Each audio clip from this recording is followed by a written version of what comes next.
Hello everyone, আসসালামু আলাইকুম। আশা করি ভালো আছেন, সুস্থ আছেন। তো চুলায় একটা প্যান বসিয়ে আমি পরিমাণের চাইতেও বেশি তেল দিয়ে আমি পেঁয়াজের বেরেস্তাটা ফার্স্ট টাইম করে নিলাম। তো এটাকে মানে করে এক সাইড করে রেখে দিলাম। তারপর তেলটা উপর থেকে একটু কমিয়ে রেখে যে যতটুকু বিরিয়ানি রান্না করবো যতটুকু দরকার তেলটা ততটুকু দিয়ে দিয়েছি। তারপর ওই তেলের মধ্যে আমি মাংসটাকে ধুয়ে জড়িয়ে রেখেছিলাম, সেগুলো দিয়ে দিলাম। দিয়ে দেওয়ার পর এখন 2 টেবিল চামচ ভর্তি করে আদা রসুন বাটা দিয়ে দিলাম। তারপর দিয়ে দিলাম রাঁধুনির বিরিয়ানি মশলা। তো বিরিয়ানি মশলাটা দিয়ে দেওয়ার পর এখন দিয়ে দেবো এক এক করে প্রত্যেকটা জিনিস দিয়ে দিব। দেখেন এত সহজে আর এত অল্প সময় বিরিয়ানি রান্না করা যাওয়া সম্ভব। তারপর স্বাদ মতো লবণ দিয়ে দিলাম, তারপর মরিচের গুঁড়া দিয়ে দিলাম, তারপর সামান্য ধনিয়ার গুঁড়া দিয়ে দিব। যেহেতু প্যাকেট মশলার মধ্যে সব কিছু থাকে তারপর আমি একটু একটু করে দিয়ে দিয়েছি। তো যাই হোক, টক দই দিয়ে দিলাম প্রায় হাফ কাপের মতো। আমি এখানে মাংস নিয়েছি 1 কেজির কম আর আধা কেজির একটু বেশি। আধা কেজির বেশি আর হচ্ছে 1 কেজির কম। তারপর 1 কাপের মতো দুধ দিয়ে দিলাম। এখন এইগুলোকে সুন্দরভাবে নাড়াচাড়া করে মিশিয়ে নিব। মিশিয়ে নেওয়ার পরে এটাকে ফুল আঁচে রান্না করতে দেব। তো যাই হোক, মেশানো হয়ে গেছে। আমি এখন ফুল আঁচে রান্না করব ঢাকনা দিয়ে। আমি আজকে নিয়েছিলাম ব্রয়লার মুরগি। এখানে যদি হয়তো দেশি মুরগি বা অন্য কিছু হয় তাহলে এখানে পানিও দিতে হবে। আসলে আমি আমার 1 কাপ দুধ দিয়েই আমার এই মাংসটা সিদ্ধ হয়ে গেছে, যার কারণে আমার প্রয়োজন হয় না। যেহেতু ব্রয়লার মুরগি সিদ্ধ হতে সময় লাগে না। তারপর ওর মধ্যে থেকে কাঁচামরিচ ভেঙে দিলাম। বিরিয়ানির চিকেনটার জন্যই শুধু দিয়েছি। তারপর দেখেন এই দুধটুকু দিয়েই কিন্তু আমি সুন্দরভাবে মিডিয়াম আঁচে এটাকে কষিয়ে নিয়েছি। দেখেন উপর থেকে তেল ভেসে উঠেছে, আমার বিরিয়ানির জন্য মাংসটা রেডি হয়ে গেছে। তো এটা নামিয়ে এখন আমি পোলাওটা রান্না করবো আরেকটা পাতিলে।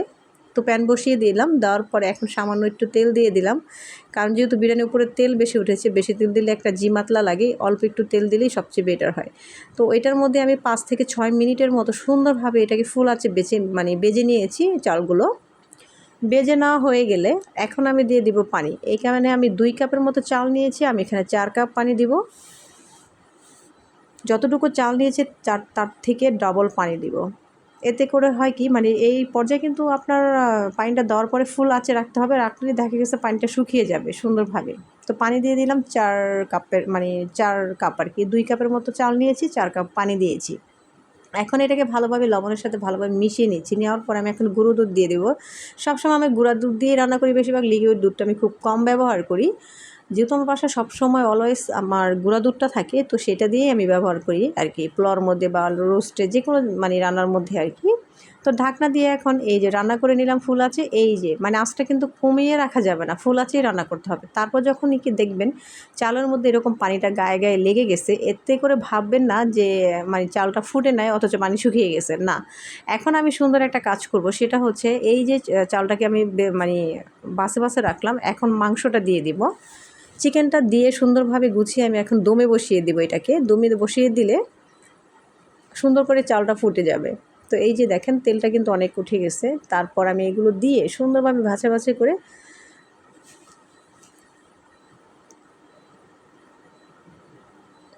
করে ভাজ করে নিলাম। ভাজ করার পর এখন উপর থেকে কিছু উপকরণ দিয়ে দিচ্ছি।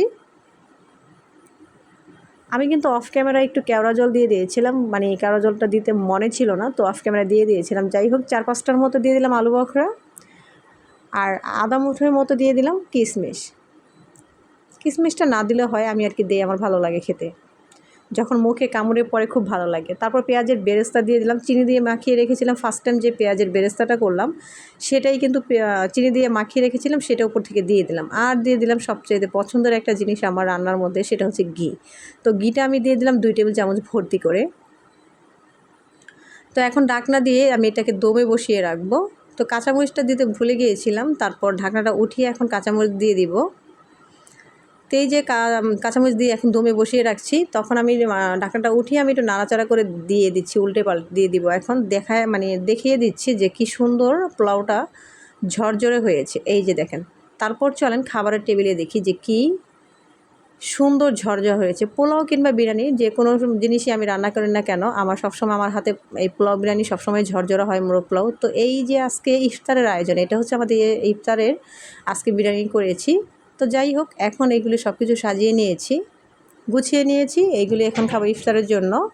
তো ইফতারের জন্য এই আইটেমটা আমার সবচেয়ে বেস্ট মনে হয়েছে আজকে। তো যাই হোক, তারপর এই যে সবাইকে দিয়ে আমি একটু নিয়ে নিচ্ছি, নিয়ে নেওয়ার পর এখন বিরিয়ানিটা খাবো আর কি। আসলে ইফতার পরে কে কে বিরিয়ানি পছন্দ করেন অবশ্যই বলবেন। এক তো অল্প সময়ে এই বিরিয়ানিটা রান্না করা যায়, খুবই সহজে রান্না করা যায়। আপনারা তো দেখতেই পেলেন যে কি সুন্দরভাবে ইজিলিভাবে আমি রান্না করে দেখিয়ে দিলাম। এত সময় অল্প লাগে, মানে যে কোনো মুহূর্তে যদি বিরিয়ানি খেতে ইচ্ছে করে ঝটপট রান্না করা যায়।